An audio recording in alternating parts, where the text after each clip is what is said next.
Well, hello everyone. Thank you for coming tonight. I'm Wendy Evans, Puget Sound chapter president, and we are here for our PMI Code of Ethics professional content. We have Darrel as our presenter, and we'll be having a presentation on the PMI code. And Darrel, if you want to go to the next slide.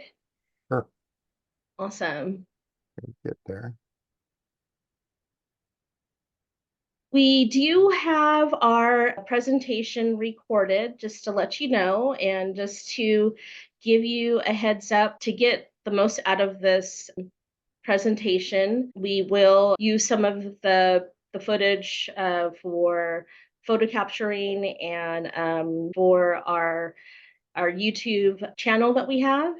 We have an AI assistant summarization. That's the cool thing about using Zoom. In fact, let me see if I can start the summary going.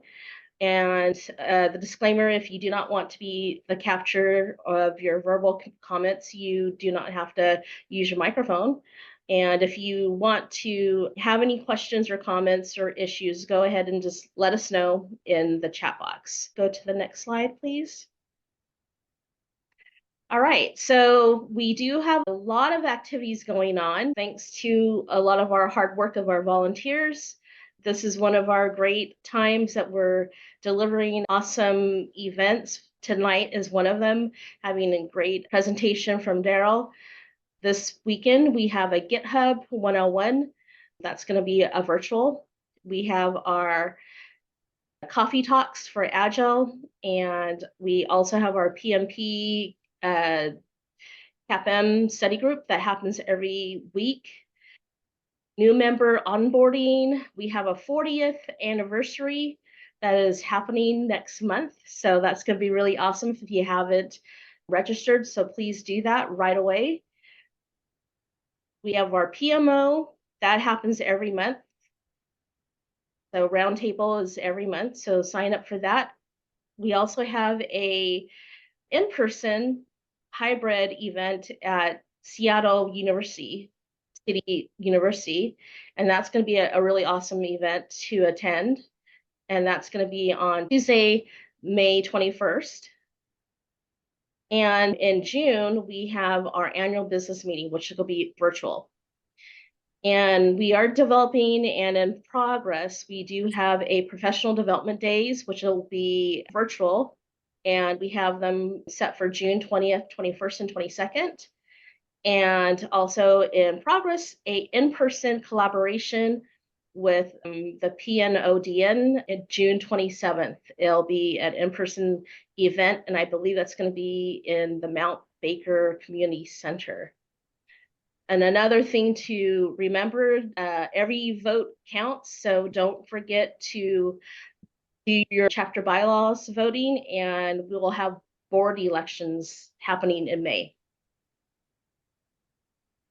All right, and then our next slide, and what we'll have is our introduction to Darrel. So Okay. yeah, thank you, Darrel.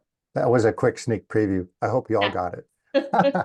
Thanks. Okay, welcome everybody. Hopefully you are willing to talk on mic and we can have a great conversation, because this is one of those courses where it's really good to have some dialogue. This is me. This is professional Darrel. And what I like to do is actually have a couple different views. So this is my professional view.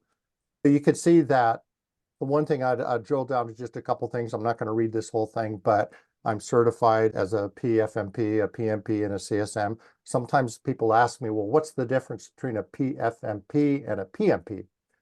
And the analogy that I really like is that a PMP helps you effectively and efficiently climb the ladder. And the PFMP is making sure the ladder is leaning against the right building. It's really this idea, portfolio managers are really focused on, are we doing the right work of the organization? And is it work that we can do? And then, of course, once they determine that they're going to do it, then a PMP hopefully will be engaged to do it. You could see that I've been running a business for a long time. Since '96, I've run a technical project consulting business. So I eat the PM dog food every day. So there's various situations that I've come across that I'll end up sharing with you at some point as we go along through the conversation tonight. And if you ever take any future classes with me. So this is personal Darrel. And what you could see is some pictures of me over on the left-hand side when I was growing up in Southeast Alaska. My father was a commercial fisherman, so I was on the boat a lot. And of course, I went in the U.S. Navy after that, a boating theme. And you can see I love boats. Down in the middle there, you can see my fishing boat is the little boat with my dad standing next to it, and my sailboat's in the background. And no, I didn't accidentally run my sailboat aground. It actually is a McGregor, which has a swing keel that floats in 9 inches of water. You can run it up to the beach. And then you can see some of the classes I teach. I'm really driven by purposeful learning, truth seeking, and the desire to make a positive impact on what is right and honorable. My mission, as I've taken it on for the last 25 or so years, is to help individuals and organizations get to the future they seek. So for work, I, of course, deliver worry-free projects for my clients, but my real love, my real passion is in the evening and on the weekends where I teach thinking, doing, and investing skills at local community colleges online. I'm employing thinking to navigate life's opportunities. You got to know where you want to go. And then once you know where you want to go, then you need an effective way to get there, which is the doing, which is really project management for successful journeys. And then finally, if you do the first two things well, you're going to start to accumulate some money. And wouldn't it be great if you knew how to have your money work for you and create wealth? So my hope is to achieve holistic outcomes. And I use learn, do, teach as a force multiplier. That may come into play if you're ever in any of my classes. So today's discussion is about the PMI Code of Ethics and Professional Conduct, which we call the code, lovingly the code. Now, it underpins everything that I do. It's so important in the way that we operate, especially in the world that we exist in today, where some things are a little crazy at times. We're going to talk about what the code is. We're going to talk about how we can practice applying the code. We'll have some fun there. And then, well, what if you need to apply the code and you're in an ethical dilemma? How do you know how to navigate through that? Well, PMI provides an ethical decision-making framework, which we'll go through quickly. And then if worse comes to worse, at the end of that, you might need to file an ethics complaint with somebody. So we'll talk about that briefly. But with that said, let's go ahead and dive in. I was going to do this vote by fist, but nobody's camera's on. So maybe you could just give me your answers in the chat. Do you agree or disagree? Doing what is right is a higher standard than simply not doing something wrong. If you want to throw in the chat that you agree or disagree, that would be wonderful. Actually, can people raise their hand in here? They could. That would be another way. Why don't you flip the little icon that raises your hand if you agree. And we'll see if we got anybody still out there. Okay, we have a few hands. Thumbs up. The thumbs up would be better. That's really good. Whoever thought of the thumbs up, that's great. So is there only one person that agrees with that? Okay, we got a couple, 3 or 4 or 5. Yeah, we got a number of people now. The bottom line is that it truly is a higher standard to do what is right versus just avoiding doing what is wrong. And that underpins the way the PMI code is set up. It has aspirational goals and then it has mandatory. We'll get into those in a second here. Moving along here, how about this one? There are frequently consequences that may cause you to hesitate along the path of doing what is right. Do you agree with that? Thumbs up if you agree. I guess thumbs down if you don't. Okay, we got a few thumbs up. Okay, some people are silent on the topic. I'm not sure if you're not sure, you don't have an opinion. Join in here if you could. Yes, there are frequently consequences. A lot of times the whistleblower gets shot. So there are consequences. And yes, we're in a situation where a lot of corporations are putting in place policies to protect people that step forward and report ethical violations, and government is participating in doing that. But it's certainly not a perfect environment. Therefore, it's not without risk. How about this last one? Enhancing openness and transparency is the concept of sunlight is the best disinfectant, and it can positively impact numerous ethical scenarios. In other words, transparency serves as a foundational virtue, paving the way for and upholding other essential values. Transparency encompasses crucial principles such as honesty, respect, and responsibility. Do you agree with that statement? Good. One person agrees with that. Two people agree with that. Three people. Okay. And some people are jumping in that haven't been in before. So thank you so much. Yeah, it's very true that often when you're in what's considered to be an ethical dilemma or, an ethical situation, that if you cast sunlight on it, if you expose it and make it transparent, then it's a much better outcome. All right, I'm going to jump into some definitions because whenever we're talking, we need to know what words mean. And let's start out with this first word, which is ethics. And with ethics, what we're talking about here is the rules of conduct recognized in respect to a particular class of human actions or a particular group or culture. So it's kind of squishy, dependent upon, what culture or background you have. But generally, it's a general consensus within the body of people that you work with of what the norms might be, the values, the moral principles are. And we're going to be talking about this from a project management standpoint because PMI was really, really good over the many decades they've been around to put together a really nice code of conduct.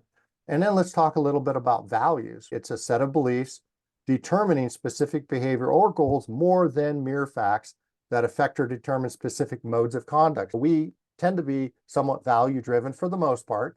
We tend to look at everything through the lens of our values and discard information that's inconsistent with our values or what we currently believe is our values. So that could be beneficial or disadvantageous depending upon where you're at. And then there's this concept of truth. Well, what is truth? Is there one truth? That type of stuff. For the purposes of this discussion, we're going to talk about the state or quality of being in accordance with fact or reality. And that's the perspective of this presentation. However, there are other perspectives, and you're welcome. The link should be working in the PDF that you should have of the slides. You can click on that and go look at some of those other perspectives.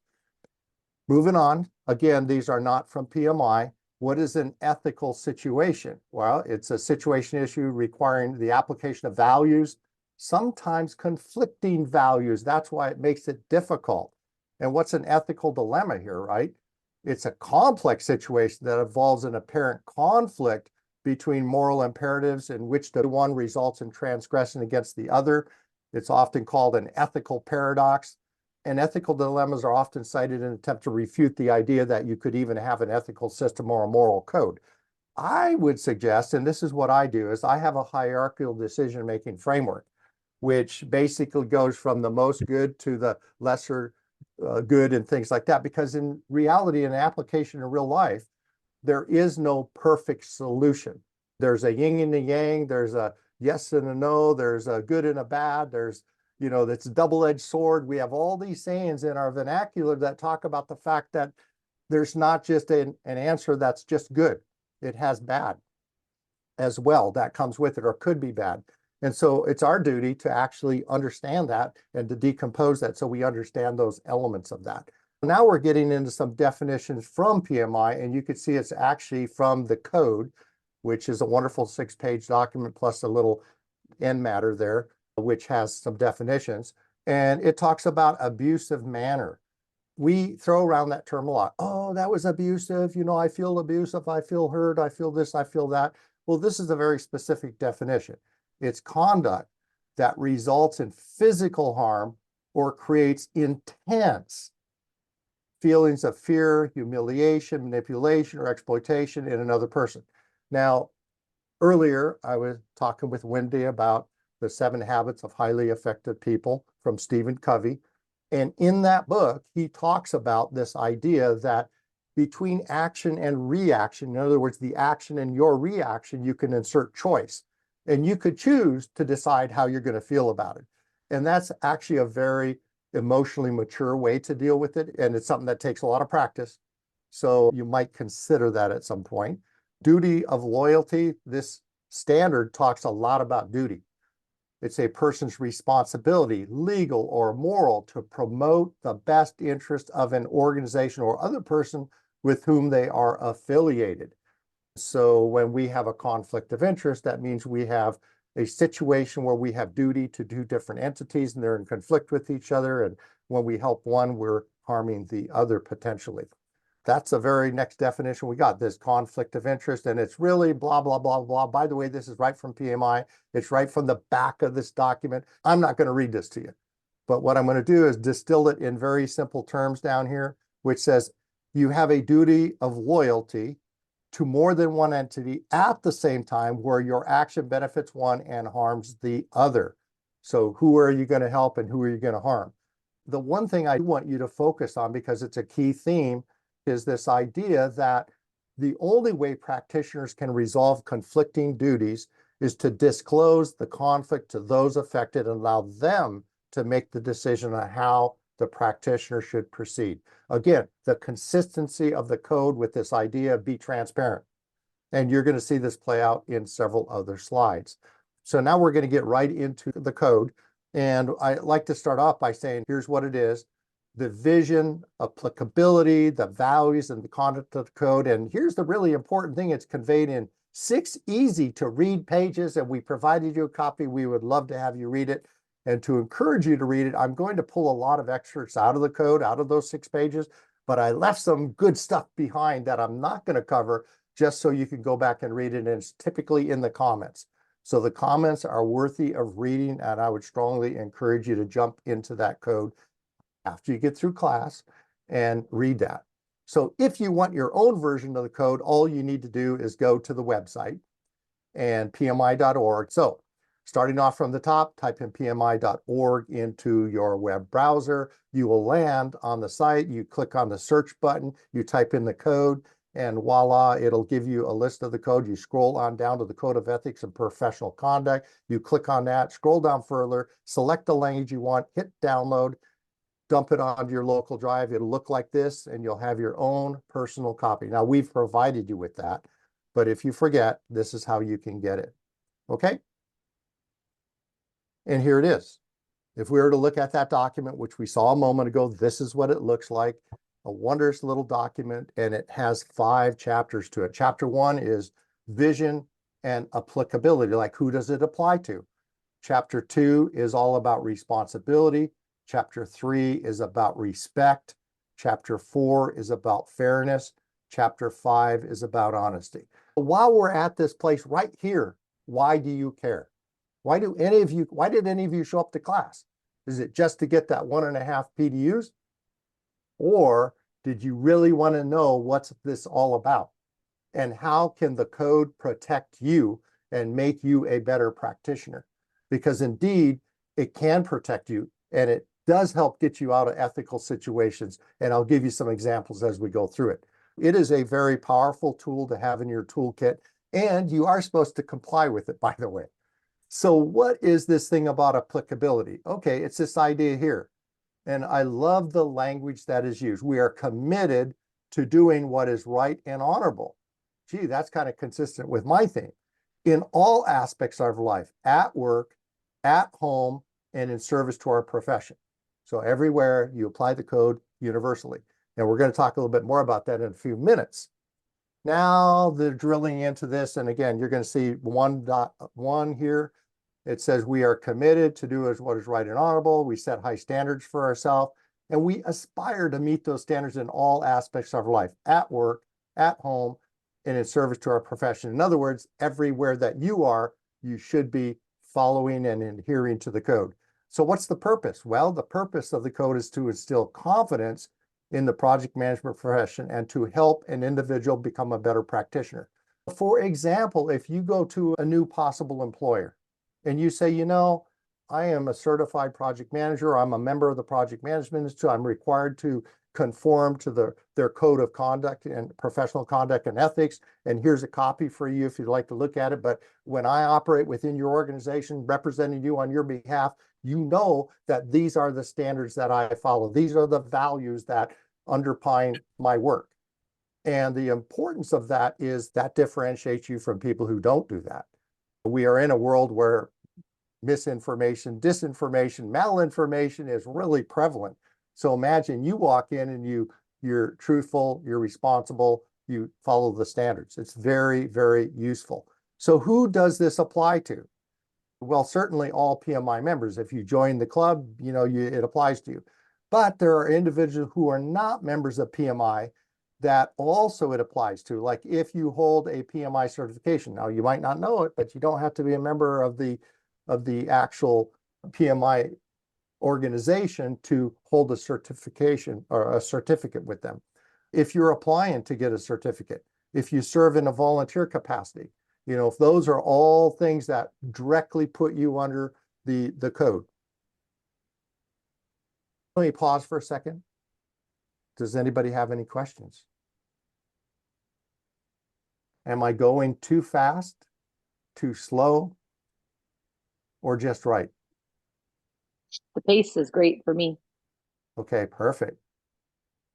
Okay. Anybody else? Anybody need me to slow down a little bit?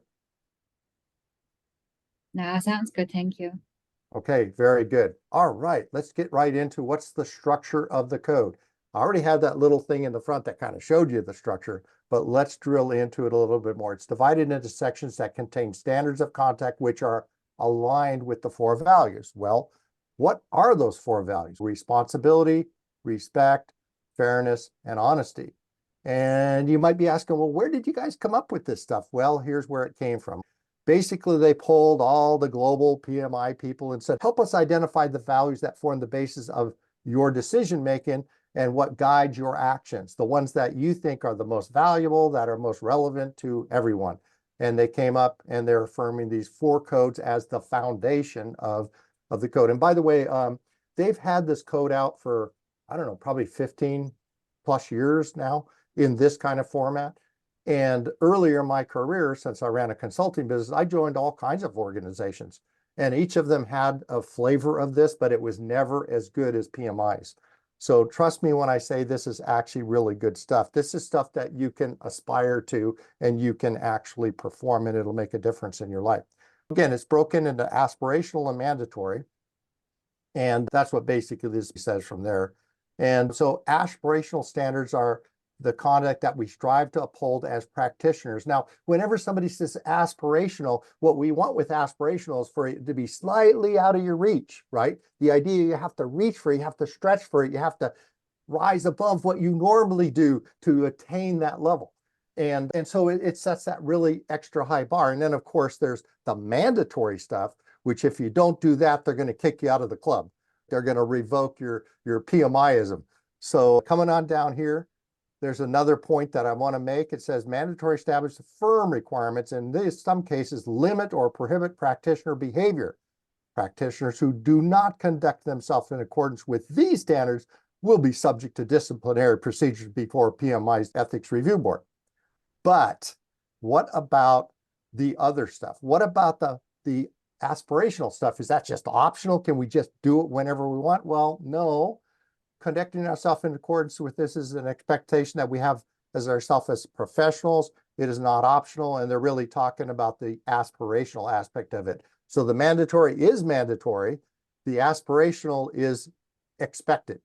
It's not optional. It's like, it's not, I don't want to do that today. So you should always aspire to get a little bit better. So let's check your understanding. Number 1, how did PMI come up with the 4 values? Now, anybody who wants, jump on your mic and just let me know, where did PMI come up with these 4 values?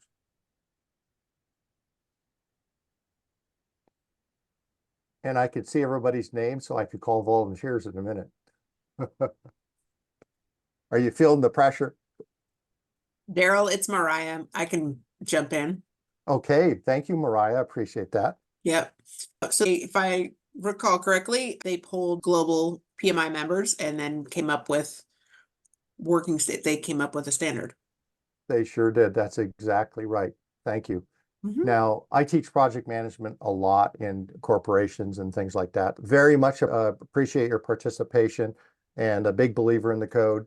And this next question here, number 2, why does the code specify we should aspire to meet the standards in all aspects of life, at work, at home, in the service? What does my personal life have to do with this anyway? Anybody have a thought on that? What do you think? Hi, this is Julie. They wanted to teach it as a mindset, Yeah, as an yeah, overall that's a good one. lifestyle mindset. Right. So could you effectively be a racist at home, but when you come to work, you're not a racist anymore because your mind is not thinking about racial things? No, Right. you could not. You are who you are everywhere where you're at, where your brain's working, right? So what you want to do, just like you said, you want to be in the frame of mind that if this is the right thing to do, then why wouldn't you do it in all aspects of your life? Why wouldn't you go home and surprise your family and say, you know what? I'm going to be respectful. I'm going to be responsible. I'm going to be honest. I'm going to model those behavior for my family and for my children, maybe for my parents even. I mean, it actually is a wonderful thing. Okay, so that's why, is that you can't be one person someplace and different person someplace else. You are who you are, and you are who you think. You know, the way you think, you can sometimes mask it a little bit, but inside your biases and stuff like that are affected by the way you think. So it's good to have the right mindset wherever you're deploying yourself. Does the code apply if you just volunteer and you're not a PMI member? Anyone? This is Court, and what I grabbed from your presentation so far is yes, it does apply. So I'm a PMI Olympia volunteer down there, and attending your guys' event is super awesome and fun. And look forward to collaborating. But what I'm learning is yes, it does apply to that volunteer position. Absolutely. Very good, Court. It says if aspirational conduct standards are not considered mandatory, does that mean they are optional? Anyone? We literally mentioned it on the last slide. Hi, this is Janice. I'll respond to this one. Okay. They are not optional, even though they're aspirational. We should be trying to adhere to them. Absolutely. Absolutely. And one of the things that I've done for the last 15 or so years is once a year I read through the code. Even though for over a decade I've taught the code, and so I'm pretty intimate with it, but you know, it's just good to read. It's only 6 pages, for gosh sakes. It's a quick read and it reinforces your commitment to following the code. So how about the first chapter, or excuse me, chapter 2, responsibility. And again, I love the language. Responsibility is our duty to take ownership for the decisions we make or fail to make, the actions we take or fail to take, and the consequences that result. Isn't that cool? That's in a nutshell what responsibility is all about. And when I am in an organization, you know, of my client organizations, you know, my goal is to be kind of a resource magnet, right? And I tend to get all the resources sucked out of the organization that I need because I'm running typically enterprise level projects. So I do get priority on the resources anyways, but I hold myself accountable and I take ownership for the mistakes that I make, and I hold my team accountable. I have this philosophy, you know, this is said in jest, one hand to shake, one throat to choke, but no place to hide. And it's this idea of single point of accountability. Well, sometimes that single point of accountability is me, and I need to hold myself accountable. And I expect my team to hold me accountable. I want them to like to work on my team. We get things done. They progress in their career. They get the recognition, and hopefully it's a good place to be. All right, so moving on to the aspirational aspects of responsibility, you can see we're looking at aspirational standards. Number 221, we make decisions, take actions based on the best interests of society, public safety, and the environment. We accept only those assignments that are consistent with our background, experience, skills, and qualifications. Does anybody have a problem with 2.2.2? What about stretch assignments? How are you ever going to get better unless you get to do something that you know you could do, but you've never done it before, right? How are you going to do that? As long Anyone? as you're, it's Mariah. So as Mariah, long as you're perfect. clear with whoever is making the assignment or who's offering the assignment on your experience levels, is that sufficient? That is absolutely the special medicine. Remember transparency. All you need to do is say, I've done a lot of things that are similar. I've never really done this, but I really am confident I could do it. I really like the opportunity to do it. Would you pick me? Put me in, right? I can hit the ball. That's exactly right. Notice you were totally transparent. You allowed the decision to go to them. You didn't fake it till you make it. You actually told them where you were at in your progress, and that's perfectly acceptable. That's exactly the way it should be. And the other thing to remember is what it's going to do. All of these little things that you do start building your credibility and your reputation, and they build something called trust, which is really difficult to build. And once you get it, you want to maintain it. So this allows you to build those foundation components where you're very consistent. Further aspirational goals. 223, we fulfill the commitments that we undertake. In other words, we do what we say we do. Gosh, wouldn't that be wonderful? The next one is, when we make errors or omissions, we take ownership and we make corrective actions promptly. When we discover errors and omissions caused by others, we communicate them to the appropriate body as soon as they are discovered. We accept accountability for any issues resulting from errors or omissions and any resulting consequences. This is actually really difficult at times, depending upon the organization that you work in, because some organizations have this idea that they shoot the messenger, or they're not very receptive to the fact that you made a legitimate mistake. Now, there's a difference between we tried our very best and we came up a little short and maybe we missed something, versus purposefully not doing what you've been told to do. There was a PMI member a number of years ago.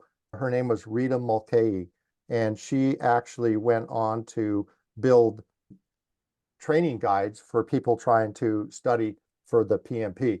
A wonderful lady. And one of the things that I heard her say in her book and in person, she's unfortunately passed away, but she said that if you do not do what the PMBOK says to do, in other words, you don't follow the PMBOK processes, that's unethical. What do you think of that? Do you think that that's unethical if you don't follow the PMI processes?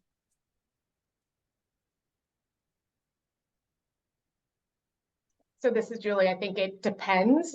I think that it's aspirational to follow those processes, but depending on what the assignment is or what you're trying to do, it's kind of that tailoring piece that we're learning about, that tailoring portion. So, and you have to keep, the organization and the people in mind. So I think it depends. Okay. Anybody else? Thank you, Julie. Does anybody else have an opinion on this?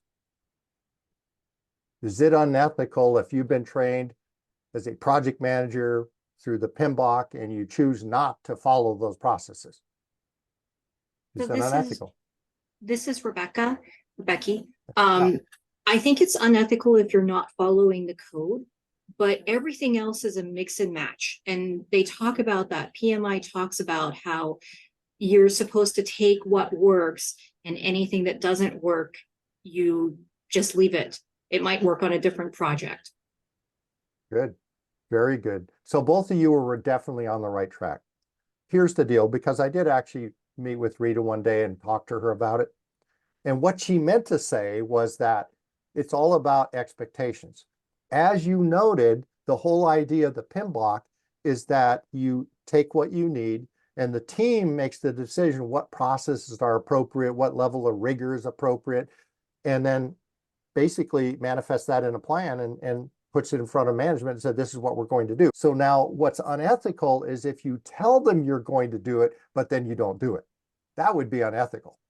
Or if you present them with the plan and they sign off on the plan and then you don't follow the plan, right? That's unethical. But the mere fact that PMI allows for the fact that every project is different and you have the ability to tailor the tool set to work with the application that you have in front of you, the project that you're running, is absolutely true.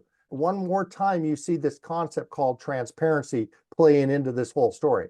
Be transparent and do what you say you're going to do. If we say we're going to do every single thing in PMBOK, which would be crazy, by the way, then you should try to do that, right? But what you should do better than that would say, here's what we're going to do, and follow that. Now, throughout my career, did a lot of work in the financial industry, the banking industry, and they are super heavily regulated. And they're audited. They got external federal regulators. They got internal auditors. They've got external auditors. So somebody is always looking over your shoulder. And so one of the things that I put together for them was this PPA document, which is a project process agreement. And what we would do is it had a checklist in it, which says by each segment of the project, what were the processes that were PMI related that we were going to incorporate, where we're going to have weekly reports, where we're going to do this, where we're going to, have a charter, where we're going to have, basically go through all the things you've been taught and say, what's in scope and what's out of scope. And then we would present that to the sponsor of the project and have that person approve it, sign off on it. And so literally we were totally transparent. And then what would happen is you'd have federal regulators or somebody come in and they go, hey, Darrel, you didn't do such and such on your project and it's a best practice, blah, blah, blah. And we go, whoa, we got a PPA document here that was signed by an executive of the company who is allowed to make those type of decisions. And they agreed that we did not have to follow that element of the process because it was out of scope as we declared it. And that worked perfectly. At that moment, they stopped, they go, okay, no harm, no foul. You're following the process. So those are ways that you can kind of do it and stay on the right side of the program here. How about this one? We protect proprietary and confidential information that has been entrusted to us. That should be straightforward. We uphold the code and hold each other accountable for it. Okay. We're going to have some questions on that a little bit later. So jumping on to the mandatory ones. These are the ones that will cause you to get your PMIism revoked if you don't follow them and you're found to be not in compliance. We inform ourselves and uphold the policies, rules, regulations, laws that govern our work, professional and volunteer activities. In other words, be aware, be informed. What are the policies? What are the rules? What are the regulations? What are the laws that govern our work? Now, if you're in the construction industry, you have building codes and things like that, right? We report unethical or illegal contact to the appropriate management and if necessary to those affected by the conduct.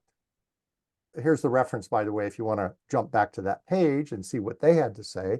Moving on, ethics complaint. We bring violations of the code to the attention of the appropriate body for resolution. That could be an internal ethics, your corporate ethic group. That could be PMI's ethics group. We're going to explore that a little bit down the road here. Moving along, we only file ethics complaints when they are substantiated by facts. Using it as a vehicle to take out one of your competitors or take out somebody you don't like, or, as retribution, that is unethical and not consistent with the code.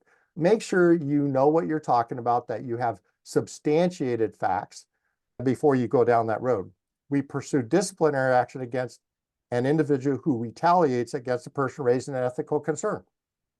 So, that would really squelch that type of situation in an organization. If, somebody says, oh, I think this is unethical, and boom, there you go. Throughout my career, 30 plus years of project management, I often work at the executive level. And one of the things that I've learned is there are certain buzzwords they use that is a red flag. So one of those buzzwords is they go, Darrel, that's kind of a gray area. It's usually not. Or they'll say, maybe we could characterize it this way. Well, my response is, well, why don't we just characterize it the way it is? Why do we have to spin it? Why would we want to go there? Now, with respect to if it's really an ethical situation that is going to violate the code that I adhere to, then I have often used the code as my air cover. I start off by saying to the executive, well, I sold you on the idea that I am a PMP, I'm certified, I'm required to hold up to these professional standards and conduct, or I could have my credentials removed. And I believe what you're asking me to do is actually unethical. But I could be wrong. So here's what I would propose is you think it's a gray area. Why don't we go to PMI, who's an independent third party, and we tell them the story and let them tell us, that's a little shady, or no, that's okay. And you know what? Those executives never want to do that. They go, okay, Darrel, what was the way you wanted to do it again? And I've never had them push it past that point. The idea that I was going to bring sunlight in to their idea was just something they weren't willing to accept. So that's one way that the code has worked for me over the years. And that's worked for me in several occasions at the executive level. Typically, I'm working at the CXO, CFO, or CEO or COO, that type of thing. Now we're moving on to the next one, this idea of respect. Now, the first thing you notice here is, gosh, there's all this verbiage here. There's more words here than on any of the other codes. So this is really, really an important element here. Respect is our duty to show a high regard for ourselves, others, and the resources entrusted to us. And resources entrusted to us may include people, money, reputation, the safety of others, and natural environment resources, etc. And they go on to say why. Well, an environment of respect engenders trust, confidence, and performance excellence by fostering cooperation. An environment where diverse perspectives and views are encouraged and valued. And again, I think that of all the code, other than honesty, I see a lot of honesty violations, by the way. Respect is probably the one that gets in people's way a lot. And if somebody is not showing respect and they are a member of the community that is part of PMI, then there's a problem with that, and you should call them on that. Hand them a copy of the code and say, you know, I find there's a little gap between the way you're performing and treating me and what we're reading respect is. So if you could explain the delta, that would be wonderful. We can have a nice conversation about it. I mean, eventually, if you needed to, you could, if they were, again, under PMI's umbrella, you could file a complaint if that persisted and you had enough justification for that. Okay, how about these respect aspirational stuff, the stuff that's a little bit out of our reach? Well, we inform ourselves about the norms, customs of others, and avoiding engaging in favors that might be considered disrespectful. You know, we are in a multicultural environment in the United States more and more, and it really is important for us to have some sense of what the norms and customs are in other countries where people are coming to the United States and are members of our team, so that we're not inadvertently, you know, driving the bus over them, because what we might think, wow, this sounds okay, might not be okay with them. And it really is about the listen part. Listen to others' point of view, seeking to understand them. In the 7 Habits of Highly Effective People, Stephen Covey said, seek first to understand and then to be understood. You can't just throw out words and send out communications with the idea, well, it's your responsibility to know what I'm actually talking about. No, that's not the case. It's your job to understand what type of container you need to put the message in so that they receive it the way you intended. That's your responsibility to make sure that they understand what you're trying to convey with the intent that you have. We approach directly those persons with whom we have a conflict or disagreement. So don't go hide, don't go any of that. A number of years ago, I went to work as a senior operations manager at this organization. And I had like a $15 million budget. And it turned out, as I got up to speed on, you know, who was charging stuff, I called down to AP and say, could you give me a list of my general ledger accounts that people book stuff against? And I'm reviewing all these transactions. A lot of these transactions are stuff that I didn't approve, other managers approved. So then I call back down and I go, hey, so who gets to approve, who can sign and put stuff into my accounts? And they go, well, you do.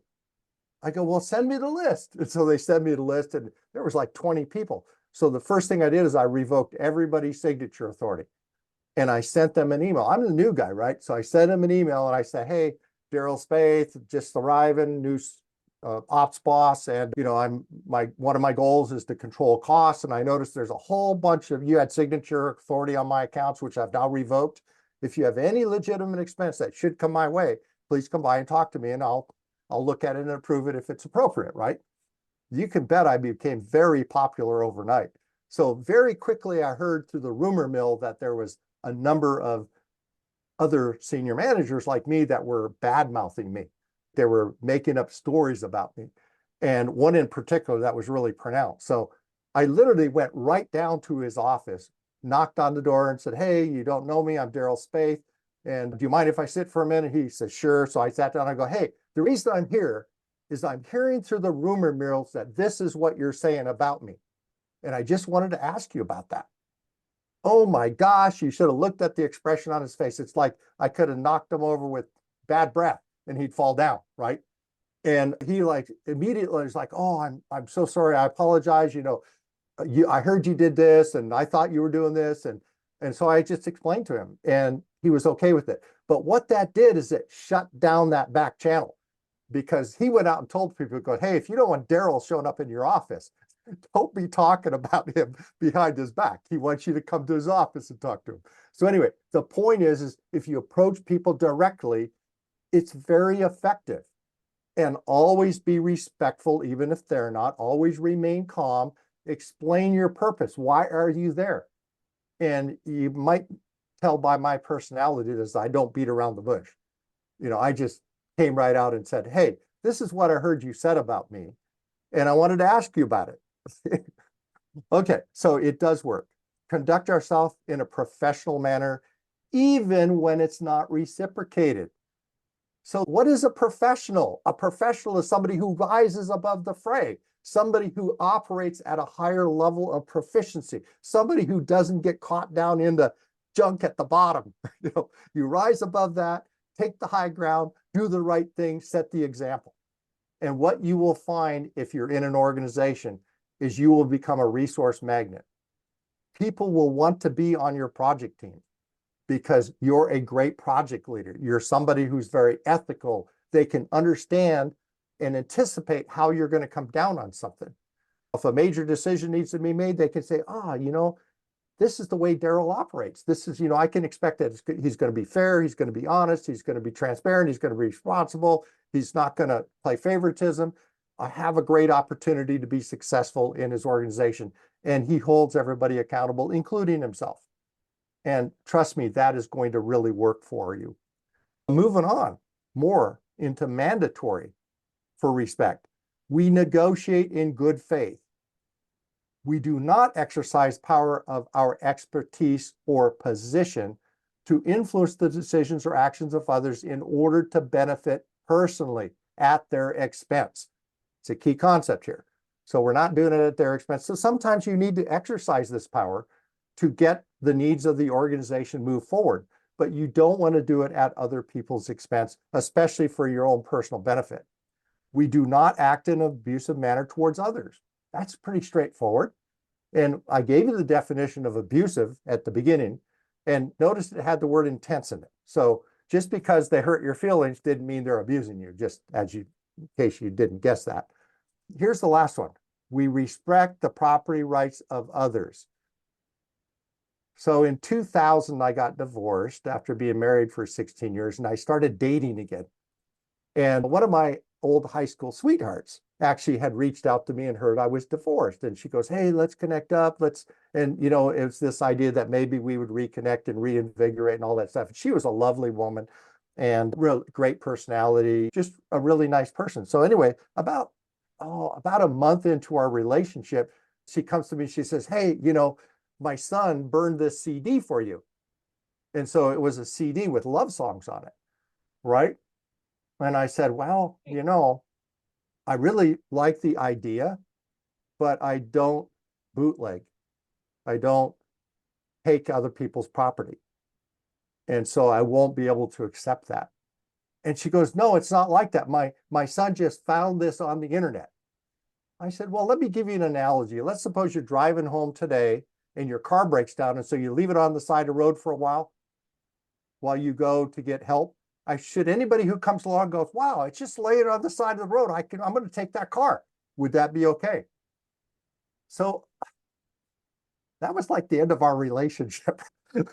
She did not like that at all. So I will tell you that, remember I told you in the beginning that sometimes there's consequences to following, you doing what's right?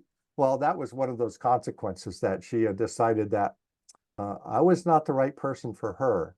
So anyway, I don't know if any of you have had situations like that, not relationship ones, but other situations. So while we're on this, let's pause for a second.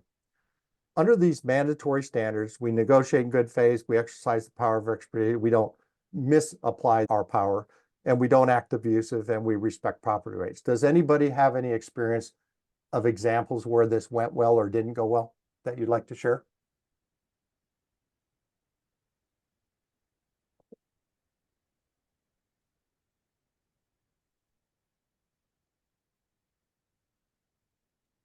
This is Court, and I've got lots of background noise, so I apologize if you all can hear it.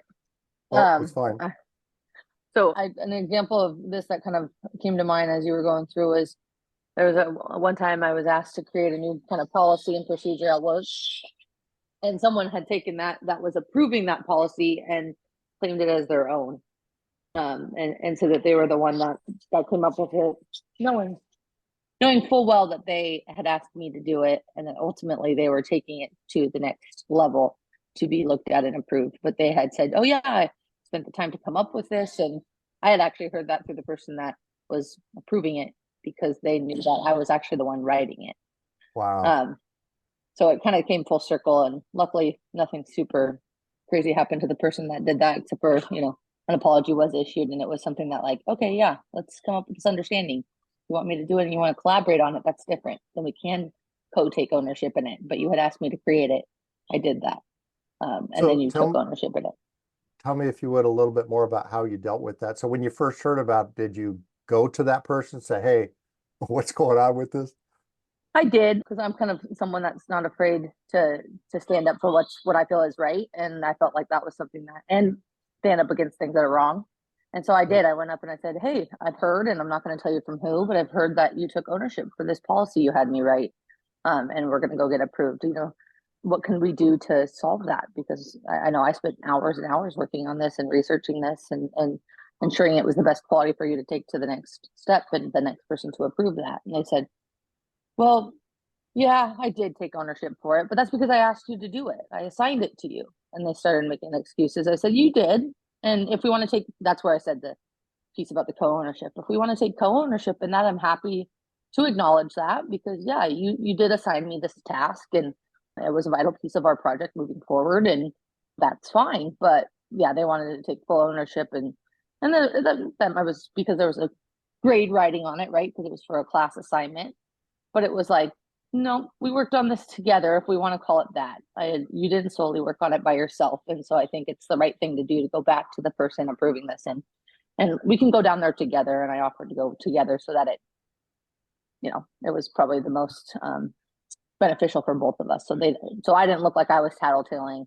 They didn't look like they were, in complete lying. And then we could kind of together explain that, yes, I had asked Courtney to make it. Courtney made it, brought it to me to be approved.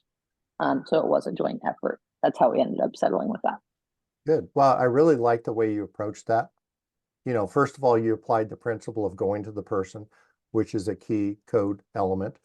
The other thing is, I like the fact that you offered to have her help you solve the problem. It was like the two of you on the same side of the table, looking across the table at the problem on the other side, and you were on the same side together. I think that was very constructive. And the last thing that I liked about it is it's highly unlikely in the future that if she asks you to do something, that she will claim full credit for it. It's one of those deals. It helps to train people so that they can do the right thing going forward. And if people get trained on the little things, then they're unlikely to do the big things. That's my philosophy in life. And if you let them slide on the little things, what happens is that they keep getting bigger and bigger. They jump on things that are further out there, harder for them to believe that they, did it by accident or whatever. So anyways, good job. Anybody else have a story? Yeah, I do, Darrel. So no, I wish I would have known this earlier in my career, starting off as being a project manager. Uh, And this is before I got certified. I didn't know about this. And one of my first assignments as a vendor consultant, and I was kind of like doing both development work and creating solutions. I created a solution, and it was it went to it was a solution that I created, and then it also got moved over to being resourced to India, and it got bought and resourced and redone.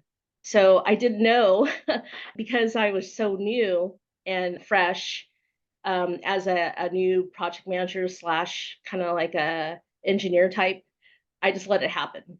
And because I didn't know about this, and I was learning about being a project manager at the same time, I wish I would have known about the code. I would have been more confident about, okay, well, be more respectful about my, my property of what my intelligence of what I've created, and then how I could have like been more safeguarding what I've created and how to approach it. So, lessons learned, I always think about all that. But now I'm in a different spot, a different career path. But yeah, that's a whole different thing. Yeah.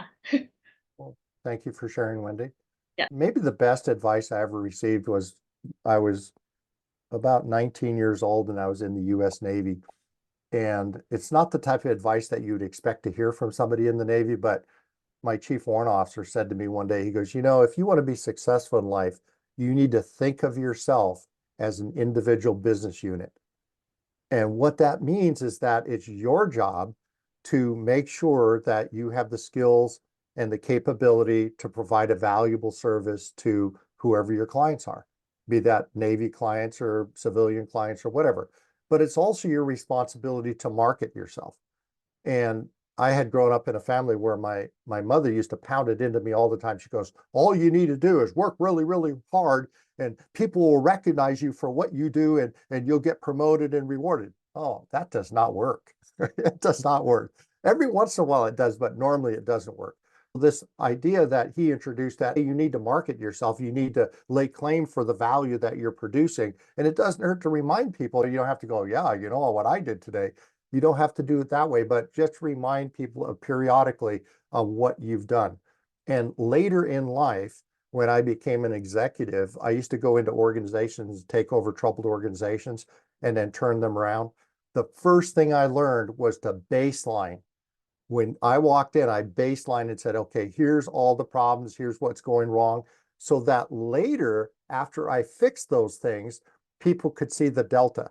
Because what happens is that when you're talking even to my managers, after a period of time, first the rule is if you don't fix it very quickly, it now becomes your problem and they no longer associate with the prior person. It's now you that caused that problem, right? So you have to fix it quickly. But the other part is they forget how bad it was because all they can do is look forward. We're trained to look forward as managers and what's ahead of us, what's the problems ahead of us that still remain. To look back and say, wow, look at, we've conquered, we climbed that mountain, we did all these things, we cleaned this all up. And yes, we still have some things ahead of us. Being able to put that into perspective was very valuable. So folks, I would encourage you to think of yourself as individual business units. You are the business. You need to, find new work. You need to, market yourself. You need to develop the skills necessary, and you need to charge an appropriate rate for your services that reflects the value that you deliver. Moving on here, we'll go on to the fairness chapter. And again, fairness is our duty to make decisions and act impartially and objectively. Our conduct must be free from competing self-interest, prejudice, and favoritism. Now, I will tell you that this is really, really hard because we tend to have biases that we don't even acknowledge to ourselves at times. And the best way to deal with that in my world is to be data-driven and constantly reevaluate the data, including reevaluating yourself. So in the beginning, I told you I teach thinking, doing, and investing skills. The thinking is around critical thinking. And critical thinking is about thinking about what you're thinking about while you're thinking about it and kind of grading yourself. Am I going through a good process? Am I doing the right thing? Am I impartial? Am I evaluating all of the data fairly and consistently? That type of stuff. Anyway, give it some thought.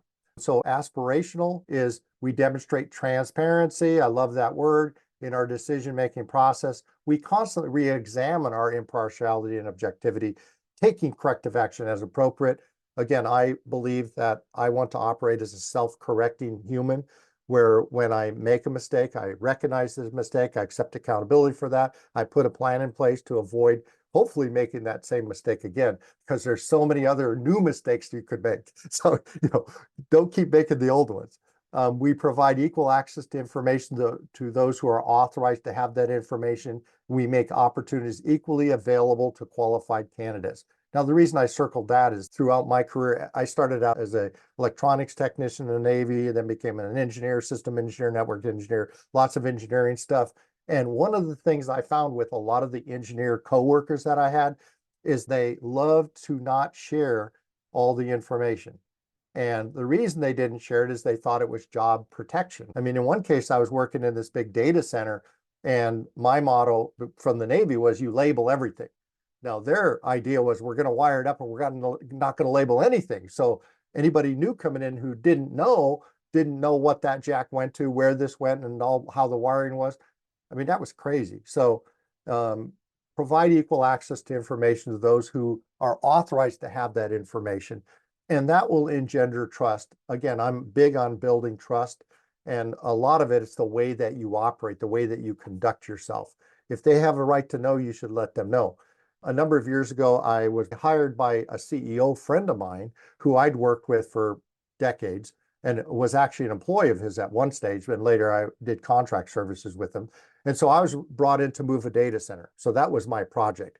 And about 6 months into that project, I got called into the CFO's office and he goes, "Hey, close the door." And I did. He goes, "We want you to know that in conversations with the board of directors, we decided that instead of just moving the data center, we want to totally outsource the IT organization." You know, the IT organization where my CEO friend was in charge of. And I said, "Wow, so how does my CEO friend feel about that?" He goes, "You are not allowed to discuss this with him." I said, "Wow, that is really hard, for me, because it feels like it's a conflict of interest." And I said, "But I will honor your wishes." And so every day I went to his office, the CFO, knocked on his door, stuck my head and say, "Hey, is today the day when I can tell the CEO what's really going on? He's been somebody I've known for many, many years. I totally trust him. He'll manage this information appropriately, and he'll help us be successful." Finally, after like a week of this, the CFO goes, "Yeah, go ahead and tell him, but tell him it's a secret." So I did. I had that conversation. The point I'm making is you get put in these positions all the time as you operate in life. And it's important that you try to honor, your commitments to everyone. Okay, moving along, let's look at mandatory fairness stuff. And it starts right off with that conflict of interest.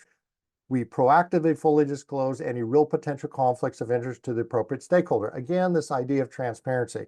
So if you were to use one word to fix most ethical dilemmas, it's transparency. Make it transparent, publish it, share it with the world, right? That type of stuff. Okay.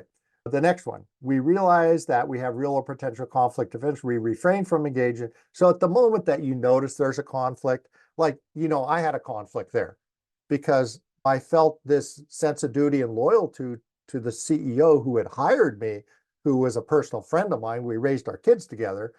And I also had this sense that I had an obligation to the client who was represented by the CFO in that particular instant. So I was trying to serve two masters. And the way I got out of it is to continue to communicate the pain I was in the conflict and ask them to help me solve it. So give me permission to at least have the conversation. And they did. All right. And then we got favoritism and discrimination. Those are pretty straightforward things. So I'm not going to spend, not to say that they're not important, but these are things you can read on your own and they're really pretty straightforward. Moving along here, how about honesty? And again, it's our duty to understand the truth and act in a truthful manner, both in our communications and in our conduct. What is true today? Well, again, I'm a big believer in critical thinking. I believe in going to the source. I'm data driven. I research the heck out of things. So generally speaking, when I come to the table and say, "Hey, this is my perspective, it's based on this data set." And I'm data driven. So if you give me different data and I vet that data and it turns out that I'm wrong, I will change my mind and I'll change my direction. So aspirational, we earnestly seek to understand the truth. We talk truthfully in our conduct. We provide, in other words, what we say we're going to do, and we're truthful in what we communicate, and we're truthful in how we perform it. We provide accurate information in a timely manner. Oh gosh, what does timely manner mean? Anyone? Does anybody have an idea what timely manner means in project management? This is Becky again. Yeah. I'm going to say that timely manner depends on what kind of project you're working on. There are some projects that are going to have regulations involved that are going to determine what counts as timely. And there are some organizations that will have standards that they use for a timely manner. And so it's going to be dependent upon other factors, not something that's blanket. Okay. That's certainly true with respect to your schedule and things like that. But this actually is looking at something slightly different. It's talking about providing accurate information in a timely manner. Now, what we know is that most often the first information we hear is not fully developed, and therefore often there's a lot of falseness in it, or we don't have the full picture. And also the other side of the equation, if we wait until we know everything, it's kind of too late. So in project management, timely means that you give the information while it's still useful, while you could still do something with it, while it's still actionable. So imagine I leave for work and I'm at work, and when my neighbor leaves for work, they glance at my house and notice that there's some smoke coming out of the top of the house. And they don't say nothing to me. They don't call the fire department. Later at 5 o'clock in the afternoon, they call me and go, "Hey, Darrell, when I was leaving this morning, I saw some smoke, but I didn't think anything of it. And, now your house is completely burnt down." Okay, I can't do anything with that other than maybe call my insurance company. Timely would have been on your way out. You look over there, you think there's a problem, you let me know. And you say, "I don't even know what this means, Darrell, but there's smoke coming out of your house. Maybe you should investigate." So that would be timely. And so you could say I took it in a little different angle than the angle that you had. Yours was certainly correct with respect to scheduling. The schedule will be driven by the needs of the particular project. Okay, moving along here. We make commitments and promises implied or implicit in good faith. In good faith, meaning that we believe them at the time that we say them. And if it turns out later that we no longer believe that, we should go back and correct that situation. We strive to create an environment which other people feel safe to tell the truth. So one of the things you should be doing if you're not, and it's actually covered in a class at Everett Community College called Project Team Management. And it's really this idea that you set up team norms.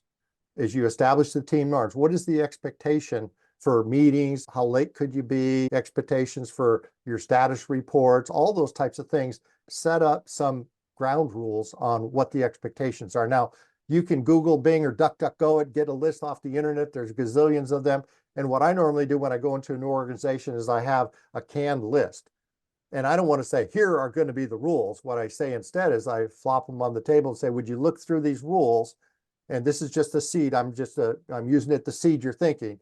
Click on the ones that you think we should adopt. And invariably, they always select the ones that were a problem in previous projects, which is perfectly fine. But do that ahead of time, because if you're trying to hold somebody accountable for coming to the meeting late and you jump in and say, "Hey, you're coming to the meeting late and that's a problem," the person's going to go, I didn't know that was the rule. Well, wait a minute. If you'd already had the team norms and they'd signed off on them, you say, "Remember, Bob, you signed off on the fact that you'll attend the meeting on time," and you're not. So that's causing this type of a problem. It's easier conversation. Moving on to mandatory. We do not engage or condone a behavior designed to deceive others, including but not limited to making misleading or false statements, stating half-truths, providing information out of context, or withholding information wholesale, kind of like the news does every day. That would render our statements misleading or incomplete. So don't use the news as an example. I studied the news for about 4 years in a very detailed study to kind of figure out how they're doing the spin. And boy, it doesn't matter what the media outlet is, they tend to put a little spin on it for you. We do not engage in dishonest behavior with the intention of personal gain or at the expense of another. Okay, sounds pretty straightforward. So now let's jump into the little bit practice. We got about 15 minutes. And so what I'm going to do is I'm going to go through these real quick. And then the way this deck is set up, let's actually scroll through the deck real quick. And we'll come back to this in a second. But the way the deck is set up is that in the back, we have this ethical framework, decision-making framework, and it's really meant to be readable. So each of the slides, so I use it kind of as a buffer. If we run out of time, you can just read the process and see how the sequence is. And the most important part is this structure is aspirational, not mandatory. And it's really meant to help you think through an ethical situation. It's used as a guide to critical thinking throughout the process, and it supplements or supports the code. And it's presented in linear sequence, just like project management typically is, but that doesn't mean you can't mix up the sequence if it's appropriate to do so. So on your own, go ahead, and you've got a copy of this deck. Go ahead and scroll on through these. They're really straightforward. And I want to jump to the very back. And right here, we've got PMI ethics complaints. And then, but what if it's not PMI? I work in a lot of organizations with project managers. They're not certified. They're not members of PMI. And they're all over the place with their values and the code and things like that. Well, I can continue to operate under the code and set the standard and set the expectation of how I operate, how I choose to operate, and encourage them to conform to that. But if there really is a problem with ethics, then the company ethics department would be the first place to maybe go. If it's a school, maybe the school ethics. If it's government, then government. And if all else fails and it truly is a terrible ethical situation, then you might have to go to the press, make it, publish it, make it visible, that type of stuff. That's that side. Hopefully you never get into that situation. Where we're going to play most of the time is here. And if you go to pmi.org about ethics complaints, the URL's right there.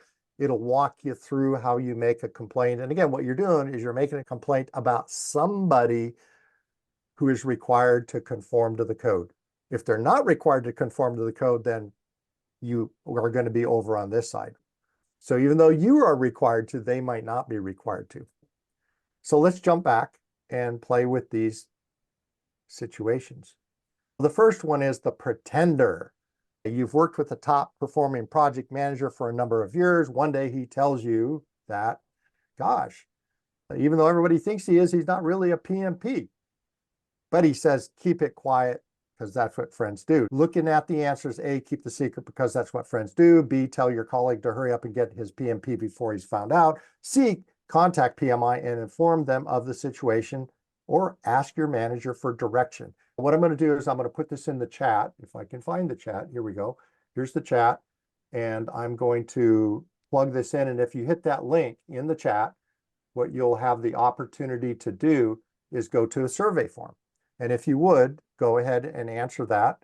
And I'll give you about 3 minutes to do that. And then we will look at the answers, how you scored that. Okay. If anybody has difficulty actually getting to the form for some reason, then just put it in the chat. Hopefully you see it now. Yes. Okay.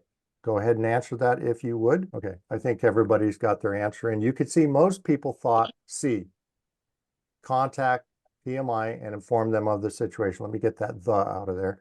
And that would be absolutely correct. Very good job. All right, the next one is, hey, police, what should we do? A large, complex construction project in a foreign country requires coordination to move the required equipment through crowded city streets. To ensure the equipment is transported successfully, your contact in that country informs you that you will have to pay the local police a fee for coordinating the traffic. I'm going to actually throw the link in for you, and then I'll read the answers here so that at least you can be working on it. So A is do not pay the fee because it's a bribe. B is eliminate the task. C is pay the fee. And D is do not pay the fee if it is not part of the project estimate. I'm looking forward to your answers on that. All right, we're waiting on a few people, I think, still. I got 5 answers that time is all. Okay, well, we're kind of split here.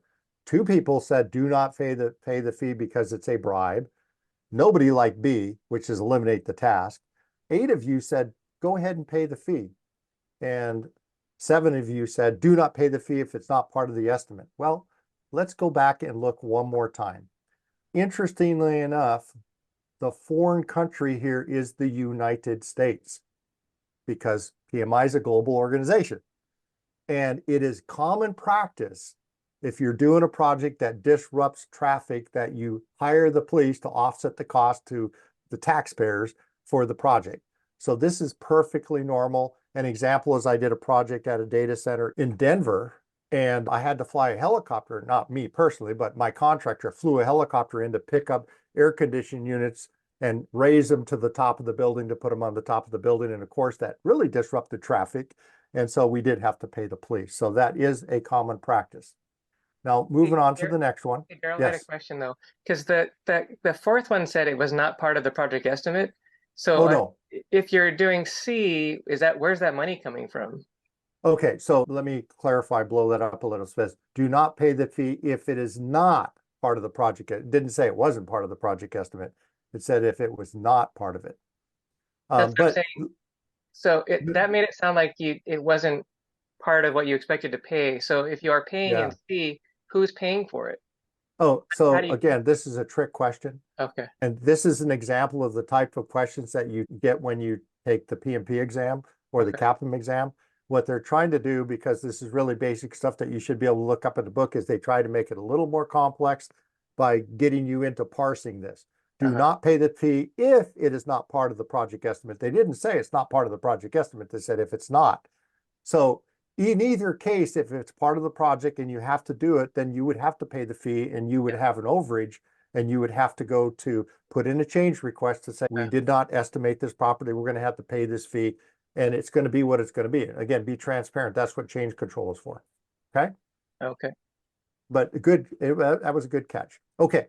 Date or no date. What should you do? One of the subcontractors you've engaged on your project asks you out on a date. They've also made it clear that this is a personal engagement and that it won't affect the business relationship. So I'm going to go ahead and send this over to you and you can see what you might want to do with this. And your possibilities are you could go out and have a wonderful time. B, you could ask your spouse for permission. C, you could politely refuse the invitation. Or D, check with HR for direction. Let's see how many people we've got voting. Oh, wow. Politely refuse the invitation. You guys are knocking this out of the park. Now, 2 people said they're going to check with HR, which is not a bad idea. You know, I guess with the idea that you really do want to do the invite, but you know, you want to make sure it's kosher, transparency. I'm okay with that. But you know, if you truly have a spouse, then you better be getting your spouse's permission, maybe. So 12 is a really good one. Good answer, folks. All right, let's jump on to the next one. Real number, what should you do? You've crafted a meticulously supported cost assessment for an executive manager who, after reviewing your numbers, instructs you to alter your figures so they align with the numbers the executive has previously released. This actually happened to me. This is a real life one for me. I'm going to get you the code here to jump on that. So our possibilities are, do as you're told, just change the numbers. B, tell the executive you're uncomfortable making arbitrary changes to your numbers. C, start looking for a new job. D, report this issue to your HR. I can't wait to see what you think of this one. Okay, we got 13 people in, and most of you said, tell the executive you're uncomfortable making. Oh, yes. And D, 3 of you thought D. Now, this was a real life situation for me, and I did B. I told the executive, I kind of think my role is a little different. My role is to tell you the way it really is with all the supporting facts. Now, once you have that data from me, if you need to recharacterize it in some other way, that's not on me. That's up to you. And I was actually thinking that I might have to start looking for a new job. But the executive goes, oh, okay, I respect that. I go, okay, cool. I did not expect him to say that. Thank you. Let's move along. I'm going to give the rest of the meeting to Wendy because Wendy wants to go through the wheel of names. Yes. Yeah, sure. All right, so thank you, Darrell. That was awesome. What I will do right now, we do offer 3 digital gift cards to Amazon, and we collected your names. And let me just share my screen here. Let me go ahead and claim the screen and share. There. Make sure I'm doing this here. Oh, wow. That's kind of cool. Okay. Oh, Yeah, my so goodness. I'm going to run through, do the spin. And as we pick 3 names, yes, and we will collect your email. So what you will get is a $20 Amazon digital gift card. And if you can send myself or Neha or, both of us your email, and we will send you a Amazon gift card. So don't go Yeah, you can call me DJ. Thank you, Wendy. DJ, yes, please. Oh, DJ. yes. Yeah, Oh, you're DJ for you're a new volunteer. I am. Yes. Oh, congratulations. It's so Thank good you. to see you. I Yeah. remember your name. So thank you, DJ. Yeah. Yep. Awesome. Thank you so much. Yeah, I'm glad you're here. So yes, you got your $20 gift card. Awesome. I'm gonna go ahead and remove you. Okay, we'll go ahead and get another volunteer or another person. So move this in. And this is always fun when we have our events virtually, we get to do this, and even in person we do this. Maria, Oh, hi. Thank you so much. awesome. Thank you. Hey, now we just need to make sure we get your email. Sure, I will send that to you. Great. That. Now, Maria, tally that it's the same person, right? Did you have two? No, it's a Nope, different it's Maria. different. Okay, It's different. okay, just want to make sure. I'm like, okay, it's different Maria. Okay, awesome. Yes. Okay, thank you. Got confused there. Okay, I'm gonna go ahead and do this one last one.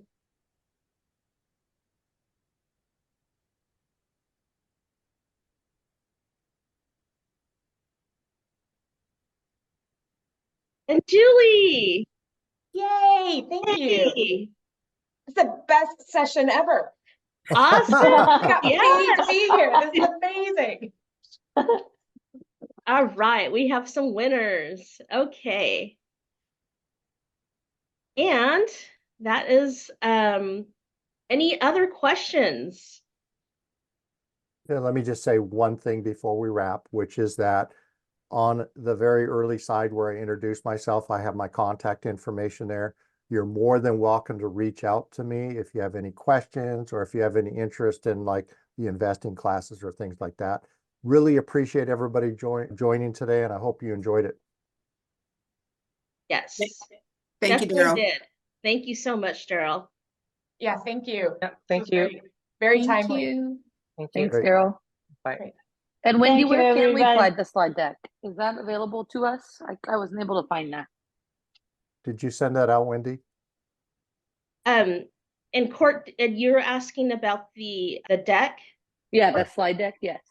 Okay, and Darrell, is that you're okay with having the slide deck? I am. So- Yeah, I sent you a zip file that had the Oh, code okay. and the deck, and Okay. you're welcome to share that with the whole class. Okay, great. Yeah, I just sent the code, and I'll Oh, send I got you. Yeah, and what I'll do is I'll send a thank you email to everyone with the slide deck.